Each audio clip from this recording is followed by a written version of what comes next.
7월 7일 연중 제14주일 마르코가 전한 거룩한 복음입니다. 그때 예수님께서 고향으로 가셨는데 제자들도 그분을 따라갔다. 안식일이 되자 예수님께서는 회당에서 가르치기 시작하셨다. 많은 이가 듣고는 놀라서 이렇게 말하였다. 저 사람이 어디서 저 모든 것을 얻었을까? 저런 지혜를 어디서 받았을까? 그의 손에서 저런 기적들이 일어나더니 저 사람은 목수로서 마리아의 아들이며 야고보, 요새, 유다, 시몬과 형제간이 아닌가? 그의 누이들도 우리와 함께 여기에 살고 있지 않는가? 그러면서 그들은 그분을 못마땅하게 여겼다. 그러자 예수님께서 그들에게 이르셨다.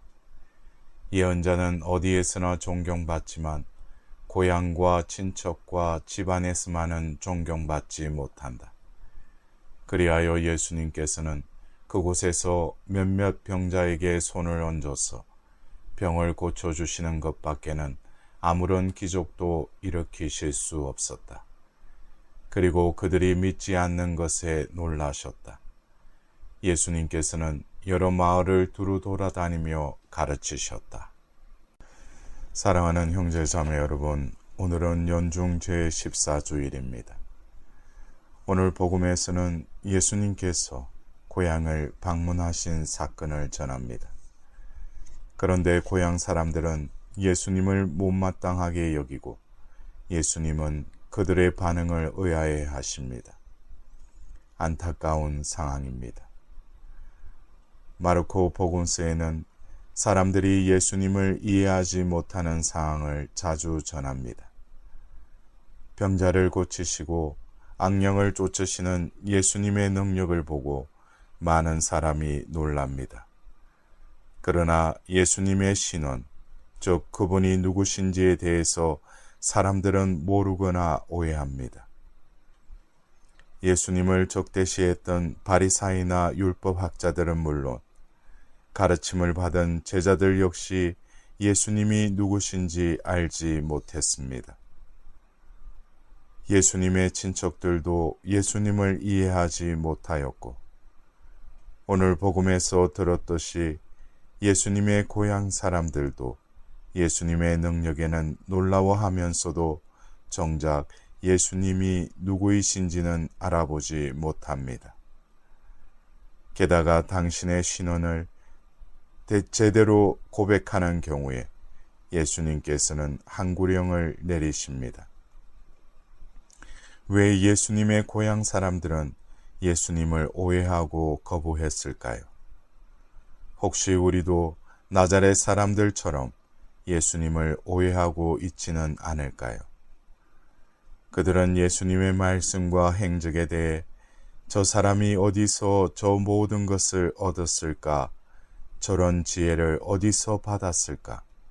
그의 손에서 저런 기적들이 일어나다니 하고 감탄하면서 동시에 저 사람은 목수로서 마리아의 아들이며 그의 누이들도 우리와 함께 여기에 살고 있지 않는가? 라는 의문을 갖습니다.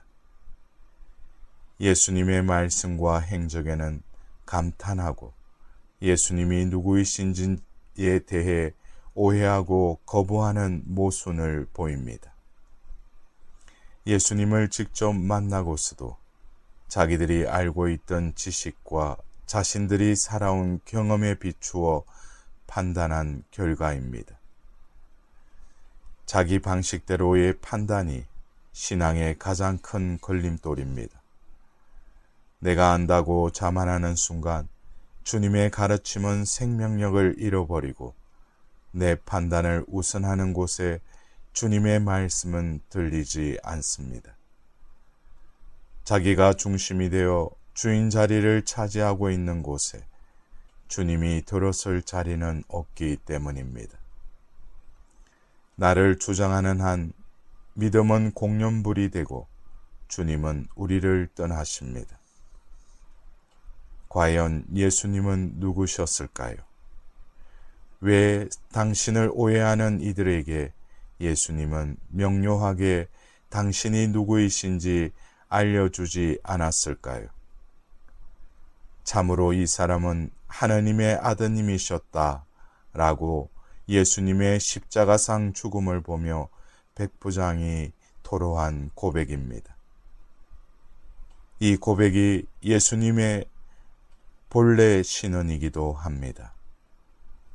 이처럼 예수님의 신언은 죽음의 순간에 드러납니다. 주님의 신언은 죽음을 통하지 않고는 알 수 없는 신비였기에 기적에 놀라워하는 이들에게 한구령을 내리셨던 것입니다. 죽어야 알게 되는 신비를 죽지 않고 말하면 오해만 초래하기 때문입니다. 죽음을 통하여 드러나는 주님의 신언은 우리도 죽어야만, 자신을 버려야만 알 수 있는 신비입니다. 그러기에 주님께서는 누구든지 내 뒤를 따르려면 자신을 버리고 제 십자가를 지고 나를 따라야 한다고 말씀하셨습니다. 자기를 버리는 일은 자기 생각이나 경험, 이기적 자아에 죽는 일입니다. 자신의 경험과 판단을 내려놓고 주님의 말씀을 받아들이고 자신의 주장을 버리고 주님의 뜻을 따르라는 말씀입니다. 이렇게 자신을 내려놓는 일은 자신이 부서지는 일이기도 합니다. 자신이 부서지는 것이 두려워 자신을 버리지 못하고 자신의 주장이나 경험을 고집하는 사람들은 예수님이 누구신지 알 수 없는 것입니다.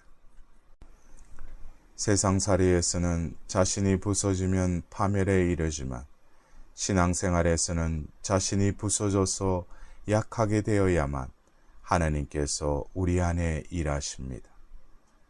성경 전반에 걸쳐 하나님을 만났던 사람들은 하나님에 대해 이전에 가지고 있던 생각을 버린 사람들입니다. 하나님 말씀은 우리 생각과 다릅니다. 많은 사람들이 내 생각과 다른 하나님의 말씀에 꺾이고 부서지기보다 하나님을 내 마음에 맞게 설득하려 합니다. 그 사람들이 바로 예수님의 고향 사람들인 것입니다. 하나님 앞에서 부서지지 않으면 하나님께서는 그들을 떠나십니다. 신앙인은 자신의 주장을 하나님께 강요하는 사람이 아니라 하나님에 의해 자신이 깨어지는 사람입니다. 자신을 버리기 위해 자신의 주장과 경험을 깨버리고 부서지고 약해지면 파멸이 오는 것이 아니라 하나님의 영광이 드러나기 시작합니다. 오늘 이 독서에서 바오로 사도는 너는 내 은총을 넉넉히 받았다. 나의 힘은 약한 데에서 완전히 드러난다 라는 주님의 말씀을 전해줍니다. 그렇습니다. 그리스도인이라고 말할 때는 교만한 마음으로 자랑하는 것이 아니라 여전히 실수하는 자임을 인정하는 것입니다. 그래서 하나님의 도우심이 필요하노라고 그리스도인이라고 말할 때는 강한 자임을 드러내는 것이 아니라 약한 자임을 고백하는 것입니다. 그래서 하나님이 힘을 주시기를 기도하노라고 그리스도인이라고 말할 때는 삶의 고통이 사라졌다라는 것이 아니라 여전히 내 몫의 고통을 지겠다는 것입니다. 그래서 그리스도인은 하나님의 이름을 찾을 뿐입니다. 사랑하는 형제 자매 여러분, 참된 신앙인은 자만심에 취해 깨어지기를 거부하는 사람도 아니고 자신의 부족함을 부끄러워만 하는 사람도 아닙니다. 자신이 이렇게 부족하니 자신의 힘이 아닌 하나님의 능력으로 살기를 청하는 사람입니다. 자신을 낮춘 겸손함에 하나님의 영광이 비칩니다.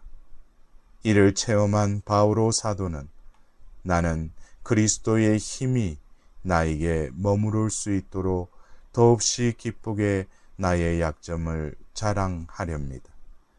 나는 그리스도를 위해서라면 약함도 모욕도 재난도 박해도 역경도 달갑게 여깁니다. 내가 약할 때 오히려 강하기 때문입니다. 라고 고백합니다.